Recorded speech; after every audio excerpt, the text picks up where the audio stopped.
Welcome to the Yoga in Black podcast. My name is Tarani, and I am the creator and host of this show. Really, the purpose of this is to shine a bright light on Black yoga instructors to help create safe places for our community to practice because we deserve it just as much as anybody else. Each episode, I bring you a new yoga instructor or wellness professional to share their story so you get a chance to know who they are, find where they are offering their classes, and experience all of the magic that they bring within this practice, whether it's yoga, whether it's something else. As long as it's holistic, we're all about it. So keep watching, keep listening, and I hope you enjoy the show. Thanks for being here.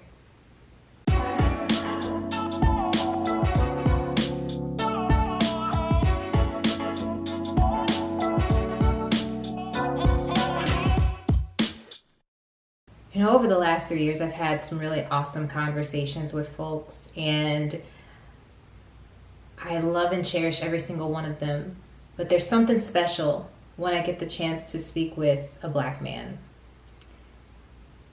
Black men need this practice just as anybody else in the Black community. And some of us have embraced it a little more than others, and that's okay, but I am always so excited to see another Black man showing and leading the way, being an example for others to follow, to see this practice has healing benefits. We have experienced as a collective way too much, and this practice helps us overcome, to heal, to regain control of ourselves, our lives, our healing, and removing all of that BS from the outside world. So without further ado, I am extremely excited for you all to meet my next guest, and I hope that you enjoy this conversation because I truly did, and I did not want it to end whatsoever. So I hope you have some fun. I'll see you in a second.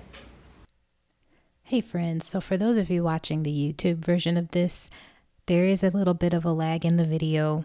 Was not aware of this at the time of recording, but the conversation was just too good that it didn't make sense to re-record it. So I do apologize, but I still hope you enjoy the show.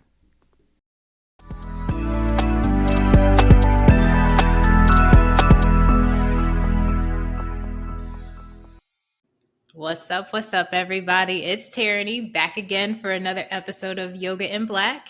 And this week I am joined with Charles Muhammad, and I am so excited to meet you. I'm trying to spread my reach and get my fingers out into different corners of the world. So when you reached out, I'm like, oh yes, thank goodness.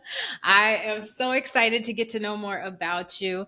Hailing from the Washington, D.C. area, Charles, let me shut up. Go ahead and tell us a little bit more about you and who you are. Of course. Thanks for having me, Tarani. I've been listening to your podcast for a while, actually, and I'm a huge fan. My name is Charles. I live in Washington, D.C.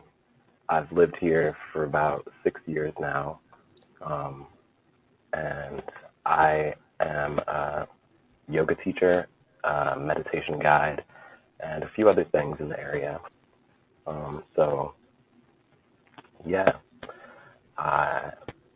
I would say the thing that you should know about me the most is that I'm a bit of a rebel.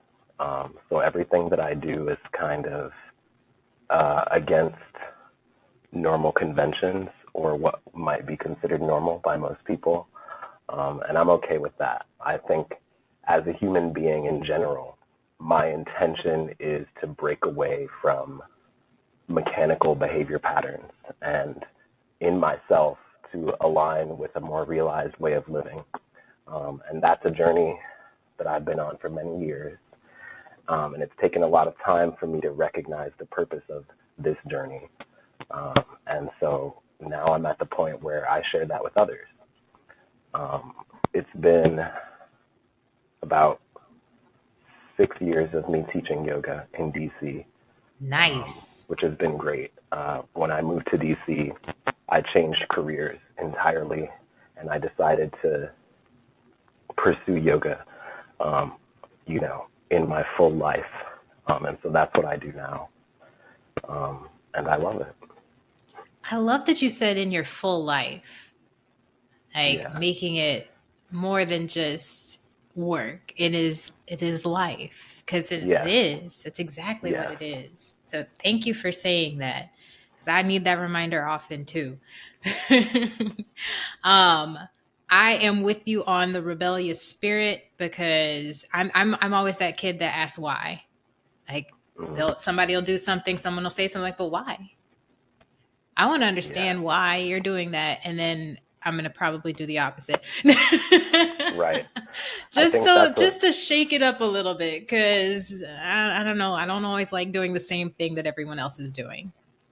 I think that that's a huge part of something that actually is normal in our nature as humans, is to want to understand the intention of things, and also Yes. to have a deep desire to develop an intention of our own, right? So asking why is crucial, I think, to getting away from everything that happens when you don't ask why. Mm-hmm. And so, yeah, that's a big part of why I do this. As a matter of fact, is just to encourage people simply to ask that about themselves. And I've been practicing yoga for a long time, since I was in college. So I graduated from undergrad in 2015, I think. Yeah, 2015. And I've probably been practicing yoga since 2012. So it's been a very long time for me personally. And, for the majority of that time, I was not asking why in any sense of the word. I was just going through the motions, both Yeah. literally and figuratively. Um, and it wasn't until I had a breaking point in other areas of my life that I started to recognize the deep power that yoga and yogic practices has to change your life in a really meaningful way. And so that getting a more authentic sense of what that practice felt like, and being able to experience it in a way that was relevant to other experiences in my life, really set me on the path towards having the courage to share these practices with other people, because I think there are a lot of people out there who have so much amazing knowledge and experience and passion to share. But it's Oh such a yeah. huge part of our culture that we are conditioned to lose courage, especially in ourselves. Oh, I agree completely. Um, I want to go back to those college days that you had mentioned. What led you to start taking the practice? Yes. So I'll be honest with you, Tyranny. When I was nothing like how I am now back then. I was a huge party person. I was drinking, smoking, doing drugs all the time, and I'm that right was there with you. my pastime. That was what I did for fun. So anytime that I did not have an obligation or a commitment, that was how I passed my time. And I was young, so I thought that I was invincible, and I didn't realize early on the heavy toll that those things had on me, both physically, mentally, and also otherwise, in other areas too. Yeah. And so I started doing yoga at the suggestion of a therapist that I was seeing at the time. And I had started to see the therapist in order to try and address my addictions. And so the therapist recommended that I do yoga. And it started off very not serious. Like, I would do yoga once a week for 30 minutes. That was probably a consistent, well, not consistent, but on and off practice for about a year or two. And then after, after getting a little more clarity in my life, getting a little more foundation under my feet, I started to dive deeper into it. When my senior year of college, there was an elective at our school where you could take yoga. Basically, it was just a basic yoga practice with a teacher, and it happened at 6 in the morning before normal classes. So How did I I signed up miss for that this class. part? I You're signed up like for the that fourth class, person to and it was mention that. really, Yes, I'm like, what? Did I just not notice that in the curriculum or in the class offerings during college? Like, I don't. right. That I'm is not so sure when dope. you went to college, but I know that at least when I was there, yoga, it was well before the mass popularization of yoga in Western culture. So, there were not a lot of people practicing yoga. There were not a lot of people thinking about yoga. It was not something that was popular. It was taught by an old lady, and she wasn't a faculty member. She just taught that class in the morning. And it Yeah. was very basic, basic practice that, but that practice, it really helped. And I did that for my senior year of college. And after college, I spent time traveling. I held many different jobs, and I practiced sporadically. So from like 2015 to 2018, those 3 or 4 years, I would practice sporadically, just based on my whims. Yeah. And then in 2018 was when I really had a breaking point in my professional life. I used to be a reporter, and I was having some struggles in that atmosphere. It was just very hard for me to work in. And so I gave that up, and I started working at a yoga studio here in DC called Core Power Yoga. If you've ever heard of it, they have them all over the Oh country. yeah. But I worked there cleaning the yoga studio twice a week. Um, and until one day someone approached me and they said, "Do you want to do the teacher training at Core Power Yoga?" And I was like, I already did a teacher training. And I had done a teacher training previously, but again, it Nice. was more leisure. Like, I had done it in the sense that I was like taking a vacation, not really in the sense that I wanted to have a deep understanding of the principles of yoga. So I was like, this might be my chance to, revisit that idea. So I said yes. At the time, I did the Core Power teacher training, and I never looked back since then. I've been working at Core Power since 2018, so almost 6 years. Wow. And I started as the person who cleans the studio floors, and I've worked my way up. I've worked my way much higher up than that, I'll just say. Um, May um, as well go ahead and brag about yourself. Go on. right, yeah, definitely. Um, and right now, I'm looking to actually make another pivot in my career.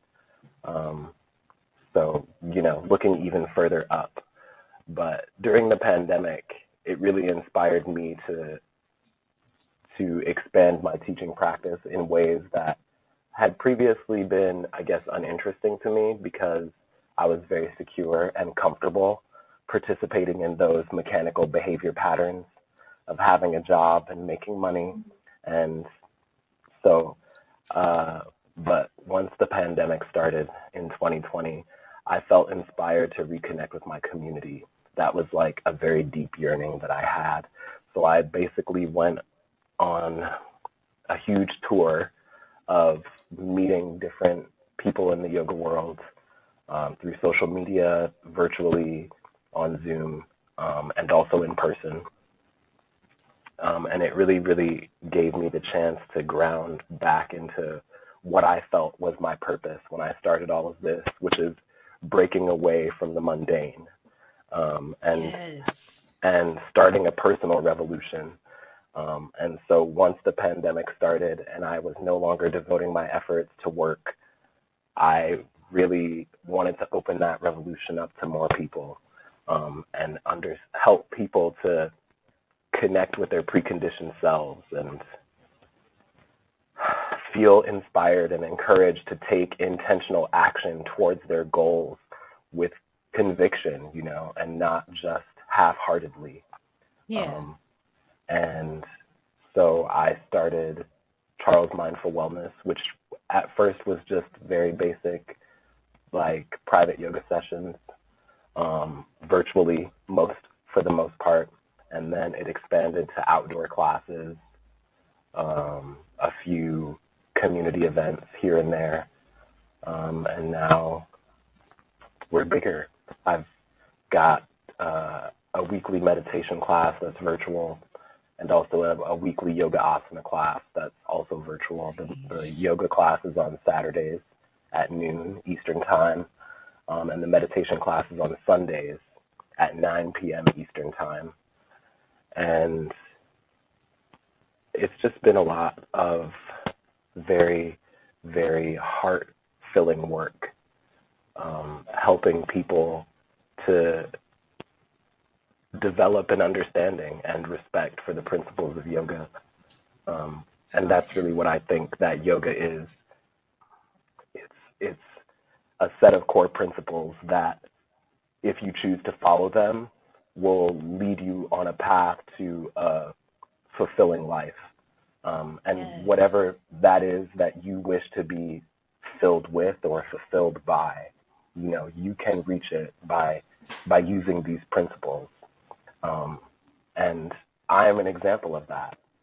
And so I would love to guide anyone there who is seeking that.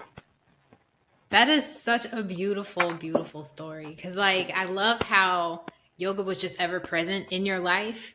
Even if it was just this small thing that was happening, it was still something that you were consistently returning back to.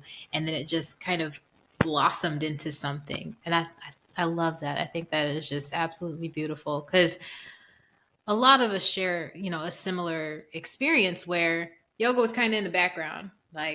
Yeah, it's there. I know. And it's all right. And I participate. I dibble dabble. I do a little thing here and there.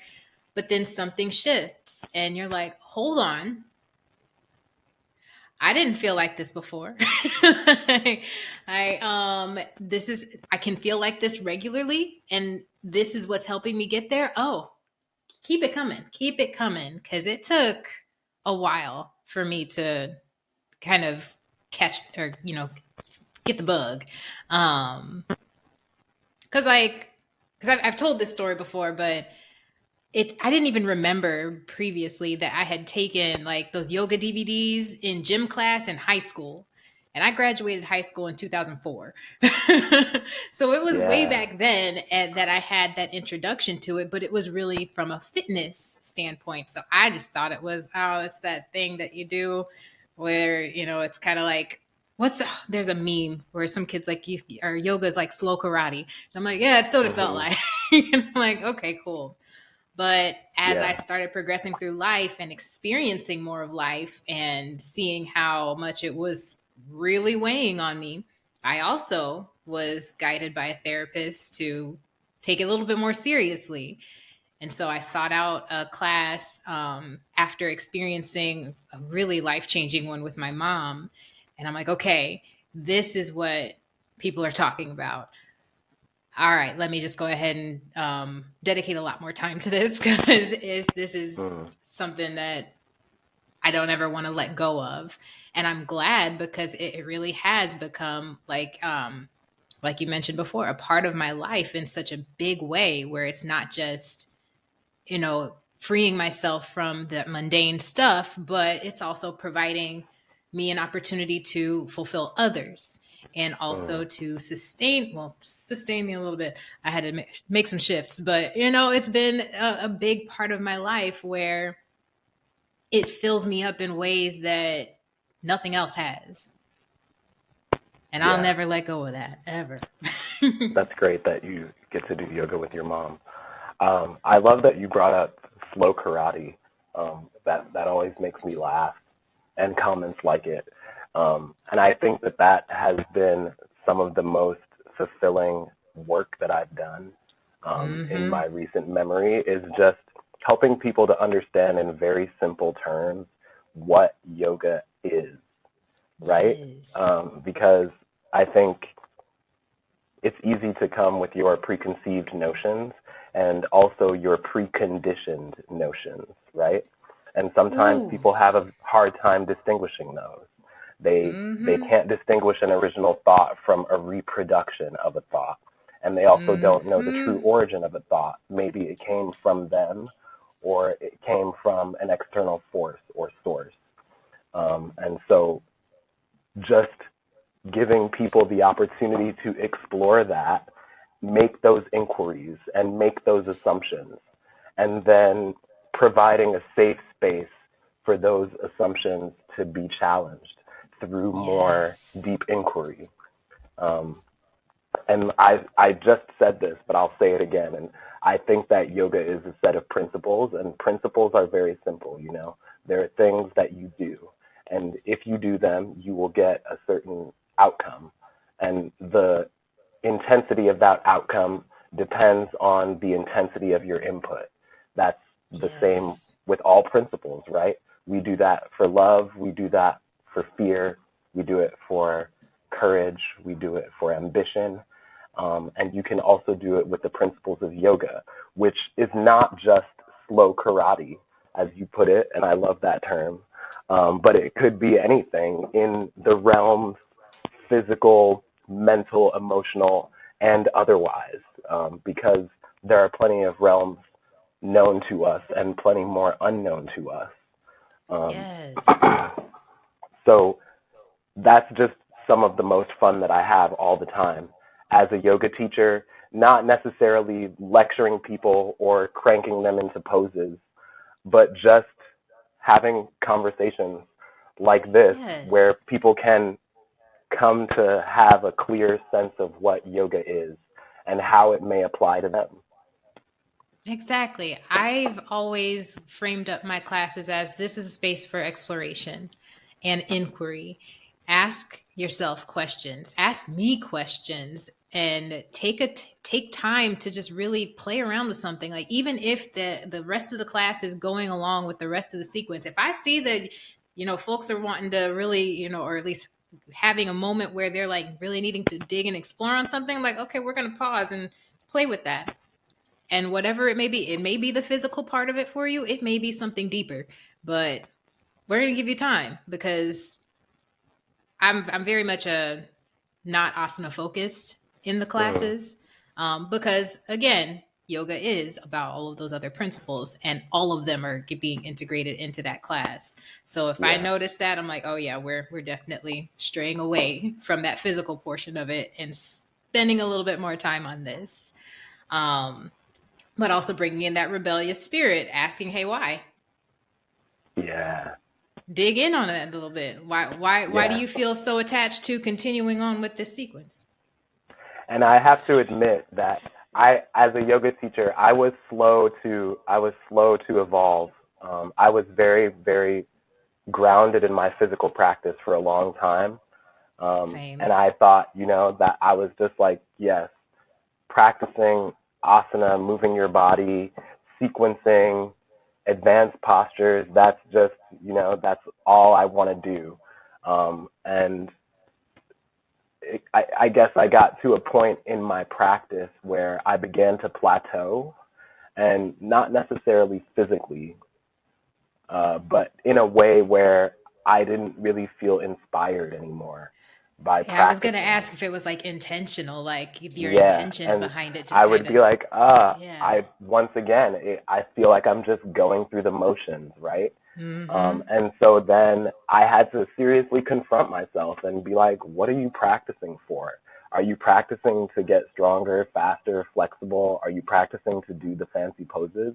Or are you practicing to have positive equilibrium in all aspects of your life and not just your physical body, right?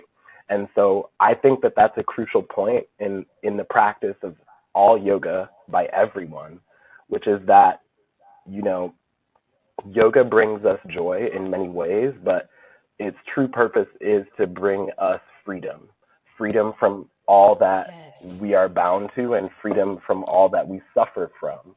And so eventually there will come a time in everyone's practice where they have to decide if they're going to continue to do things just to feel good or if they're Mm. going to contribute to their own evolution, and Mm. that's a very uncomfortable process. And it's not an easy process. And it's also not a process that you can do alone.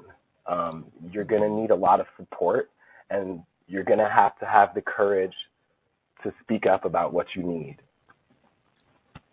Whew. Do Take you it from me, write? it's not easy. Yes, I used to be a writer. Can you tell? Yes. Thank So you. I like you appreciate said it. that so beautifully. Thank you so much. Oh my goodness, cuz I can't say enough how much I agree with everything that you just said.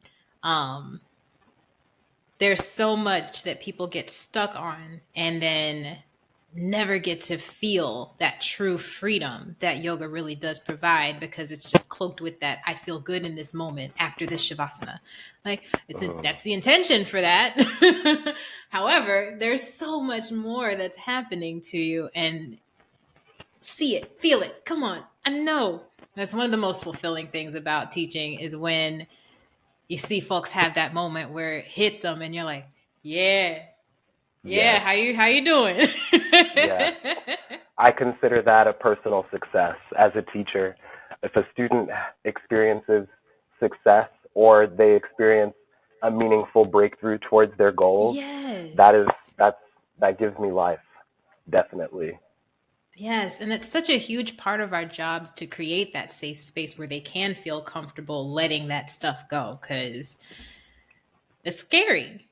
It's It definitely is. scary. But It is. again, you're in a community where you're not alone. We all come to this for a lot of the same reasons. We have all this stuff that we're dealing with, and we want a modicum of peace. And yoga Hmm. helps teach you how to attain that peace so that it stays around a little bit longer. Because otherwise, Hmm. it's just riding that hamster wheel over and over again and reaching those plateaus. Because I've been there plenty, where I just feel like, man, should I be progressing in this, because I don't feel it? And then I have to realign with my purpose and Yeah. understand that I've probably outgrown that phase and need to shift into something new, because that's no longer serving me. Um, so yeah, thank you for bringing that up, because oh, that's a big, big, big thing. Big thing. Yeah.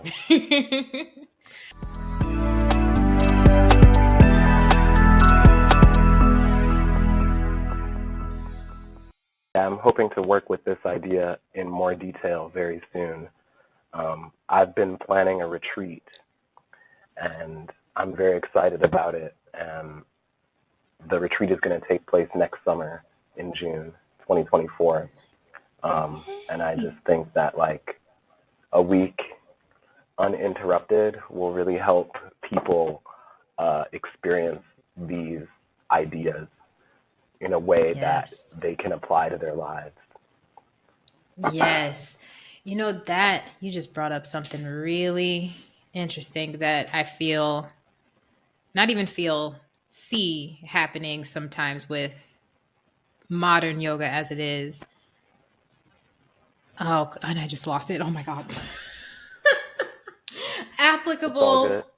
Take or your time, applicable breathe. things. Yes. Yeah. Um, not just reserving the time for the yoga principles in the yoga class, but figuring out and showing people ways to apply them in real life. I Mm, feel like that's something that we as teachers could do so much more of, because yeah, we want them to come back to the class, but make it so that the class is the place where they're learning and developing, so that way they can practice even more outside of the space. Because mm. oh man, it could be a disservice to folks to just leave it only in the classroom or the studio room, whatever you want to call it, and not Yeah. show them the ways that it can be applied outside. Yes, I agree entirely. I actually spent a long time in a dilemma with myself about things like that, and reconciling a way to, I guess, make money in the studio space, and at the same time honor my students and be authentic to them. Because, like, I was like 60 minutes is not enough time for a full It yoga ain't practice. You need way at more all. time to actually get acquainted with yourself. And also, I find it very disingenuous that I'm teaching for people to come back, right? Which means that I'm teaching to entertain people, because if they don't feel entertained or engaged, then they're not going to return. And I felt Yes. terribly about that for a long time, because I wanted my students to experience something meaningful. And I felt Mm-hmm. like it was very hard to give them that authentic, meaningful practice in a way that was sustainable in the studio space. And so Yeah. that's what inspired me to move away from working in the studio space entirely, outside of the work that I do for Core Power. And it's also why I focus my teaching on building a foundation for my students to continue their practice on their own, because life goes and not everyone is going with you. And I want to be the type of teacher that will give you something you can use. And Yes. therefore, you won't need me at a certain point. You can do it on your own. And although that may sound tragic or nostalgic or something, I want you to get rid of me. I want you to get to the point in your practice where you're like, yes, I am in my own body, and I've become my own ultimate teacher of telling myself what I need and how I'm going to get it. Yes. That's, I think, a major thing, in a teaching practice as a yoga teacher, is to understand that the finite nature of the student teacher relationship, and that one day it Mm-hmm. must end if you do your job as a teacher. Ooh, you preaching. Yes. Thank you for saying that. Oh, because I agree. It does. Like when you say something like that to someone that's not necessarily, in this work along with us, like, but that's not sustainable. I'm like, but that's where you have to figure out and prioritize what your purpose is on this. Because, yeah, I know that I live in this country and I got to make a dollar, but I'm also not in this for the dollar specifically. There's so much more to it than that. And we have large responsibilities there. And I want to Hmm. be able to set people up for success. Like, you don't call us yoga teachers for no reason. You don't expect your kids to stay in school forever, do you? Right, No. The teacher is intended to provide them the tools that they need to go on into the next thing and the next thing and the next thing. And that's exactly what we do too. We're giving you right. those same tools, well, different tools, but to Hmm. help you outside of this space to, be thriving. Because I don't think there are many yoga teachers who started doing it for the money. I certainly hope not. And that's not to say that I don't think that all yoga teachers deserve more money. They definitely do deserve to be paid living, respectable wages for all that they absolutely. do. But at the same time, we have entered this work with the clear understanding that it's not the most high paying job in the world. At all. At um, all. And it and really, the only reason it has become so far is because of social media. right. And And so yeah. I think that as yoga teachers, it's important for us to broaden our scope of what we consider to be compensation for this work, Yes. because I truly believe that inspiring other people is something that gives me life, creating communities, being a space holder for people to have exploration of themselves and others without expectation or judgment. These are all things that are very fulfilling to me, and I would take them as compensation from my students or anyone else, you know. Yes. Um, so just thinking about things like that. Man, because seriously, something as simple as a student telling you about their experience in the class. I love that type of currency. Give me that, because that's definitely something that not only fills my heart, but helps me understand what it is that I need to be doing. Because whether it's constructive criticism or praise, I want it. I want to know, because that's what helps me, kind of keep my edge as far as providing what I want to provide, and Yeah, having that feedback and dialogue and building that rapport, because that's a great point. that's the most, yeah, that's the most rewarding part to me. Like, yeah, Yeah. money's nice, but And how I are you think that's a doing? Are good you all that's a right? good way to see things. That's a good way to see things for us from the perspective of us teachers, because it's putting you in the position to evolve too and to grow too. And Yes, you have that opportunity, just like your students, to progress to another level, right? Whatever that level may exactly. be. Yeah. Yep, because it was just like you said before, like, my practice when I started looks nothing like it does now, and it's the same with my teaching. I was very similar to you, what you had mentioned before, where in my mind I was like, I have to offer the most challenging practice, and get people going, and da da da da, and get them on their hands and make them sweat. And I'm like, that's not what you do this for. And you know that. So why are you trying to do that? And once I Mhm. shifted, oh, I felt so much better. I felt so much better. The class felt so much better. Everything felt so much smoother, and it made sense. And as I've progressed through my path in teaching, same thing. When I see, I'm like, this ain't working for you as much as it used to. What else? What else can we do? Yeah.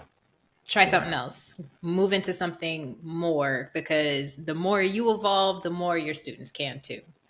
Mhm. That's that's a word right there, for sure. That's a word.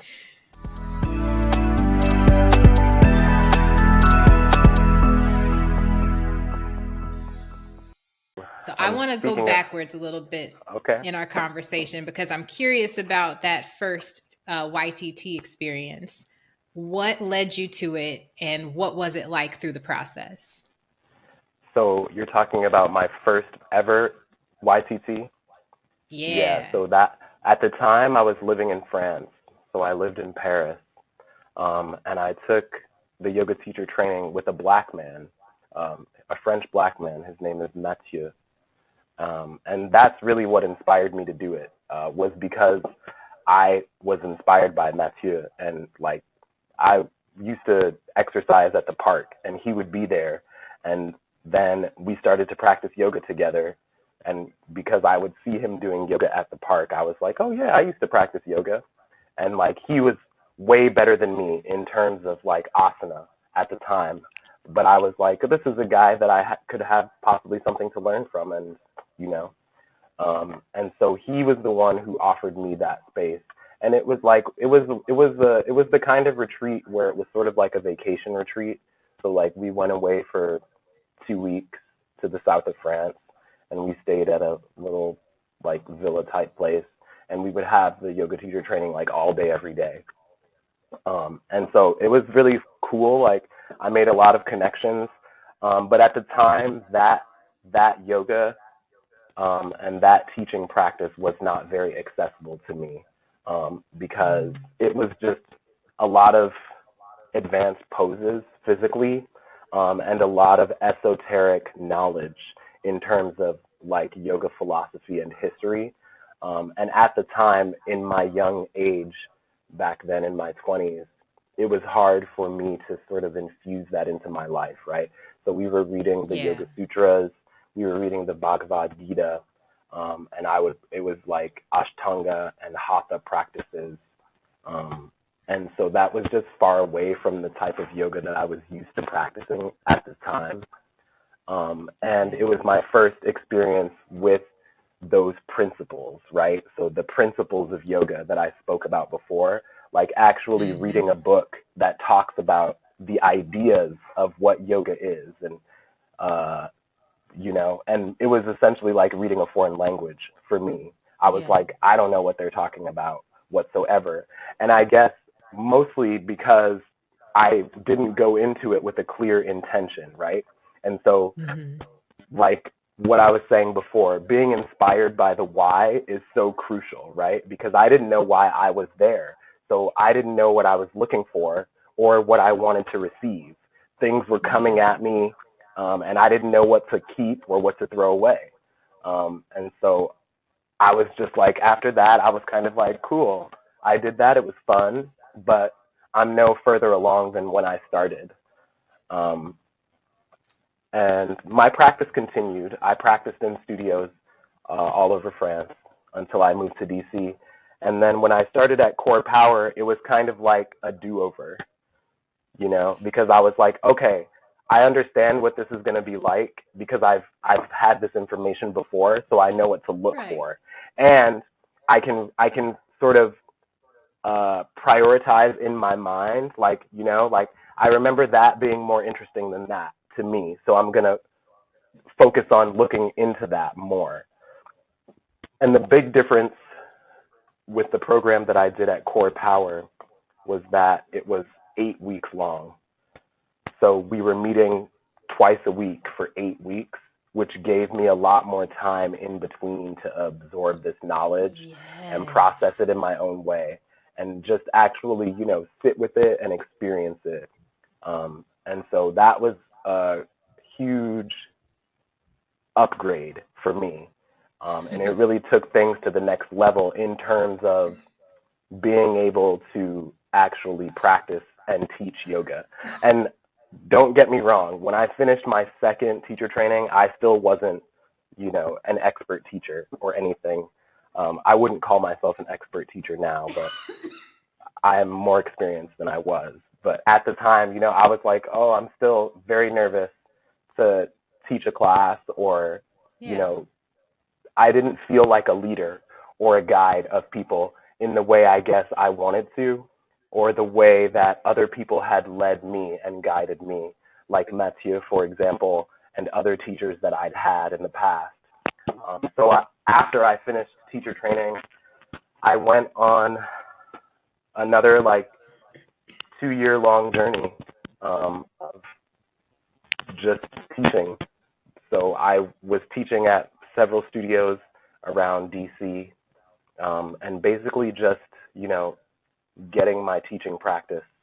I think in those first 2 years, I probably taught like 1,200 classes. Wow. So 2 or 3 classes a day, 5 days a week. And Whew. that was really where I honed my voice as a teacher and really came into infusing my personal experience with the principles of yoga and figuring out a way to apply that to my students in a way that they actually could feel and cared about. Yeah.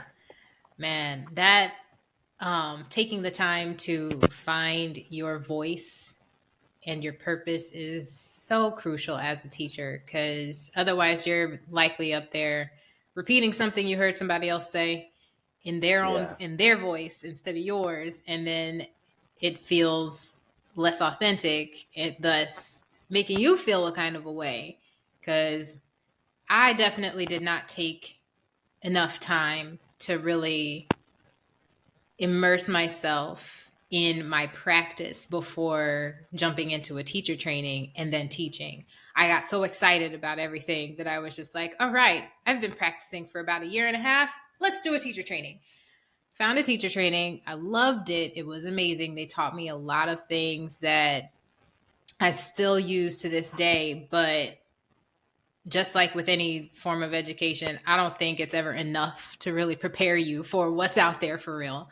So that after that 200 hour, I'm like, all right, I'm teaching. And I'm like, I have no idea what the hell I'm doing. Like I get it, but do I?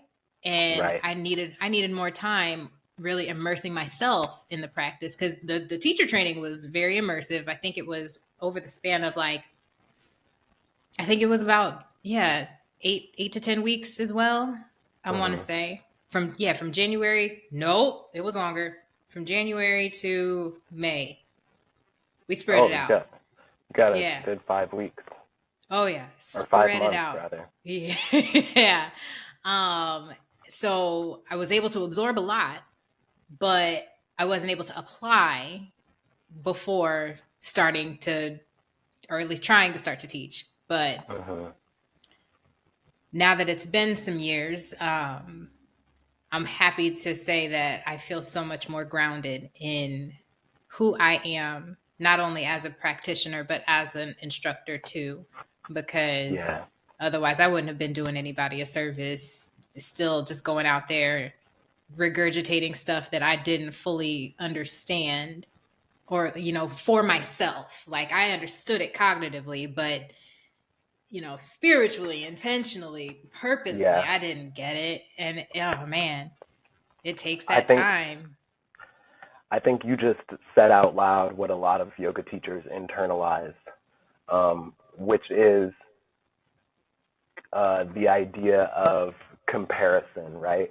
And you're always gauging your internal self against the external body of like everything that's out there, right? And so I used to do that so much where I'd be like, oh, I don't teach like this, I don't teach like that, I don't say this, I don't say that, I can never get that cue right, I can never do a demo, I can never do this, I can never do that. And like, it was so hard to break away from that and very painful because it was one of those uncomfortable and defining moments in my yoga practice. So to all the teachers out there listening, just keep teaching. That's what I would say. And I really hope that you do. Like, don't let that negative self-talk get in the way of you doing everything you want to do and everything that you imagine yourself doing. Because just like your students, you can make mistakes. You can do things that don't work. You can do them differently. And the process of experiencing all of that is a good thing in the long run for being a teacher.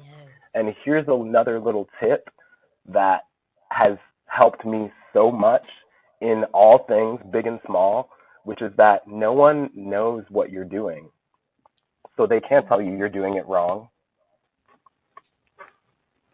I love telling people that, especially newbie teachers. I'm like, it's okay. You're fine. Who knows what you're going to say next besides you? No one. Like, it's okay. You can change it up. Because I don't know how many times I have been in front of a classroom where I'm like, I have this great idea. This is going to go just like this. And it absolutely does not. Does anybody else know that? How the hell they don't? And they're just there having a good time. And that's all there is to it. Be mindful of, the people that are in the space, and adjust. And it's fine. I feel like this is a very clear need in our community of yoga teachers and wellness practitioners, which is just like being able to have a place for us to connect, right? I feel like, I guess, just from my personal experience, there's so much separation in our industry, and we often work alone. So, it doesn't give us the opportunity to connect with our peers and our contemporaries in a way that other industries do. So, if you have friends or colleagues that you can connect and talk about this type of stuff with, like, definitely do that. And also, if you have a mentor or a teacher or a guide of your own, that's crucial. Definitely have that. My mentors have been, so life-changing to me, and everything that I've gone through and everything that I have tried to do and everything that I'm trying to do. They inspire me all the time. And if you're looking for a mentor, reach out to me. I'm always open to chat and to see what you've got going on and be excited about it.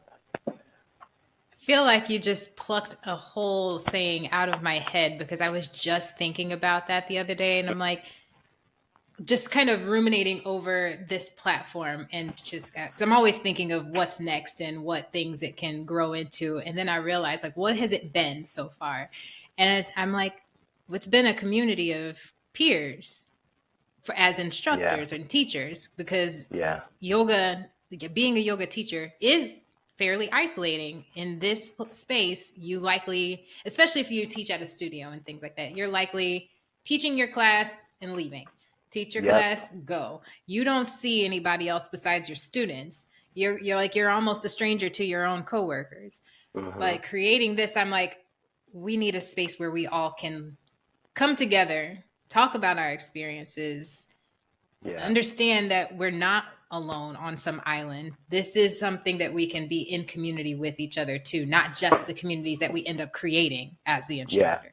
And I would say it wasn't until I did my 300-hour teacher training that I really started to make like fellow yoga teacher friends.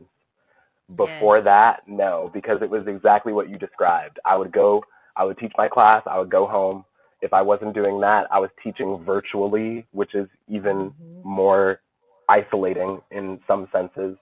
And so when I finally did my 300-hour, I was like, wow, how refreshing that everyone here has the same intention, which is that they want to deepen their study of yoga and their practice. And also, everyone here is like me, which is that they understand the life-changing power of yoga and they have passion and respect for it.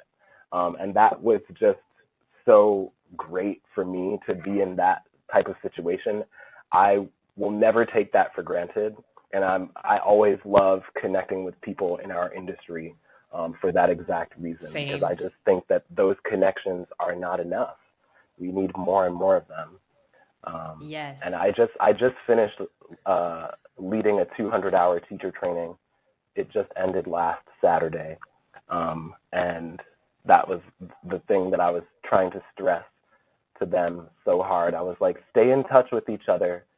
Keep talking, even if it's just about life. Like, it doesn't have to be about yoga, but like, understand that you all are each other's community and you should hold each other dear. Yes. And I'm leading my next teacher training will be a 300-hour teacher training this summer that starts actually next week. But those people many of them are teachers who have worked with me at Core Power and other places. And many of them are people that I just know from, the sphere of our space. So I'm very excited to connect with all of those people too on the 300-hour teacher training soon. And that's really where I see the bulk of my practice as a teacher going here sometime very shortly, which is like teaching teachers and inspiring professionals and providing a level of guidance and consultation to people who really want to take their teaching practice, their yoga practice, their wellness practice in general. If they have a business, their entrepreneurship, who want to take that deeper in a way that incorporates the principles of yoga and is very mindful to who you are as a person. Yeah. It's a whole other level of fulfillment, being able to teach or mentor teachers. Oh my goodness. I've realized that that's likely the realm that I'd prefer to find myself in the near future. Still, I'm definitely in that place where I plateaued in my teaching, and I'm like, okay, what's next? And most of it is this, but I'm looking at so many other things too, and I'm like, okay, I think mentorship is definitely Oh, definitely. This ain't going anywhere.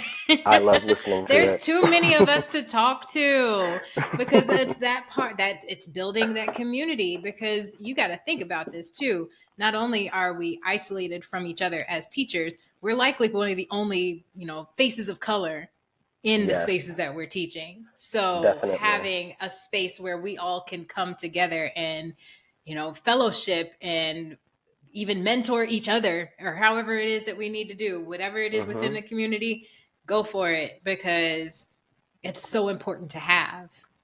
It's so important to have. Otherwise, you will feel like you are alone doing things, feeling like you're not necessarily hitting the mark. You're doing fine. You're doing just fine. We're all on this same path with you.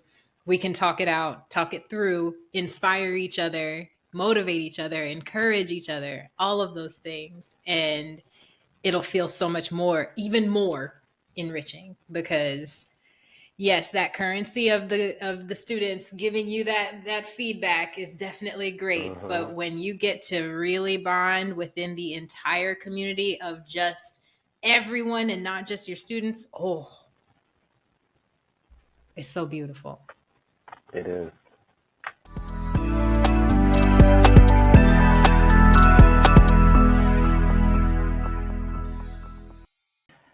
I can't believe we've been talking this long already. It's Oh, wow. Oh, it's been an hour. it's already That was almost fast. 2. I Well, you know. kept me going, Tyranny. Time flies when you're having Hey, fun. it's when you're having fun. I did want to dig a little bit into your experience as a Black man in the industry. What Yeah. what um what challenges come up the most for you? Whew. Um, every day brings new challenges, honestly, from all dimensions. I think what I used to be most upset about in terms of working in the yoga industry was like being taken seriously. Um, and, you know, I've come to realize that it's like a two-sided thing. It's two sides of the same coin. And I do think that more Black people, especially Black men, should be elevated and supported in this industry because we're one of Mm-hmm. the least represented groups in this industry. But at the Yes. same time, I had to get away from the idea of pitying myself and blaming myself, and also basically falling victim to my own ideas and expectations of how things should be. And so when I was, a younger yoga teacher, that was something that I really thirsted for. I thirsted for authority. I thirsted for people to look to me for guidance and for trust. And then after a while, I sort of rejected that idea in the sense that I was like, oh, well, if people won't accept me, then it's fine. I don't need their acceptance, right, to do what I'm doing. And that idea has served me very well since then because in doing that, in in disregarding what other people thought of me and how they perceived my actions, and also in starting to do the actions that I was motivated to do and not just the things that I thought would motivate others, I really began to experience joy, like a sincere joy for this practice that I hadn't had previously, working in the studio environment, catering to studio going people, which is nothing wrong with them, but it became very ego based. And I realized that it was detrimental to my ego, which ultimately is detrimental to myself. And so I had to let that go, first of all, in my ego, but then also literally. Um, and through that process, I got exactly what I wanted, as a matter of fact, which is that people started to be like, oh, this guy might know what he's talking about. Um, in terms of now, like my current experience in the industry, I would say I've sort of distinguished myself as someone who is willing to speak their mind, and be authentic even when it's not convenient or uh, lucrative. And therefore, people have strong opinions about me, I believe. If they have an opinion of me at all, it probably is strong, which I don't mind. And they're entitled to their opinion just as I'm entitled to mine and to keep doing whatever I'm doing. And I consider my actions to be perfect because I try to bring benefit to some people if I can, and I try to harm no one. And so, therefore, I'm at peace with everything that I do. And I don't seek a lot of external validation for my work. I know that it's working as long as I keep doing it. It definitely is. And we appreciate you in this space doing the things that you do. Keep going. Just keep going, because I haven't had a chance to experience your classes yet. I wrote down the times so I can try to Yeah. join in, because you said those are virtual, right? Yes, I teach 2 virtual classes. The first one's on Saturdays at noon, although we're thinking of changing the time very soon, but if we do, I'll let you know. And then that's a yoga foundations class. So yoga, asana, and physical movements. And then the second class is on Sundays at 9 p.m. And that's a virtual meditation for mental clarity. So it's about 30 minutes where we do 20 minutes of meditation, a guided breathing exercise, and then we spend time in group discussions or with journaling. And that sounds lovely. Yeah, it's right before bed too, so you can do it. Yeah. You can do it after you tuck yourself in or before. I love that. Yeah, I'm definitely joining in on that one. So I have to end this with, because you already kind of provided some advice to instructors. If there's anything you want to add to that, feel free to. But also, what advice would you have to those that are looking to start a new practice? To start a new practice, I would say find a teacher. And any teacher is great to start.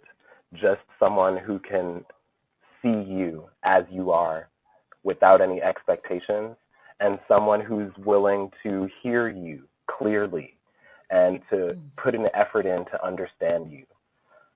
Those are all great qualities in a teacher. And if you don't know where to look, you can always come and find me. I have had so much fun with this conversation. I don't want it to end, but I don't want to take up too much of your time. I appreciate you having me. Maybe that just means we should do a part 2. Absolutely. I'm actively thinking of different ways that I can get everybody back to either expand on the conversation or share your magic in your or teaching. All of it, we'll figure it out for sure. But yeah, it's still my little baby. I realized, I'm like, this ain't even been a year yet. Yeah. It's crazy. Or at least in this manner, because it's been 3 years that the platform has existed, coming in July. But yeah, the podcast hasn't existed for more than a year. Thank you. It's hard to believe, but 2020 was transformative for a lot of us, apparently. Yeah. Yeah, definitely. Oh, man. So, Charles, tell the folks. Oh, definitely. 100%. I was going to say, tell the folks where we can find you on social media and everywhere else. Right. Yeah. So on Instagram, I'm Charles Snarles. That's CharlesNarles. And then you can find me on the internet at the same exact handle.com. So charlessnarles.com. That would be the best way to connect with me on my website. And you can sign up for my mailing list, which is where I send out all of the things that I'm doing. I've got some articles being published soon in a few magazines. I've got my virtual classes. I've got the retreat coming up next year, and loads more things in the works. So yeah, connect with me on Instagram and subscribe to my newsletter on my website. Yes, stay booked and busy. I see it. Nice. Well, Charles, thank you again so much for being here. Everyone that's listening or watching, thank you so much for being here. None of this would be possible without all of you. So I am just 1000% grateful for the support that you provide. Stay tuned next week. We got another fantastic guest, and I will see y'all then. Bye. Thanks for tuning in to the Yoga in Black podcast. I hope you enjoyed our conversation today. It would be so dope if you could leave a comment or a rating on whichever platform you're listening or watching from today, just to let us know exactly how we're doing. You can also help support the show by providing donations via Spotify, and the link is also on our website. If you are a Black yoga teacher or holistic wellness professional and would like to be on the show, join our wait list. Sign up is available on our website in the Let's Talk section. Here's where you can find us on our social media: Instagram at yoga.inblack and Facebook Yoga in Black. Head to www.yogainblack.net for all your YIB needs. Next episode, you'll meet Melanie Leaks. New episodes air every Tuesday. And thanks again for all of your support, because this could not be done without you all. Have a good day.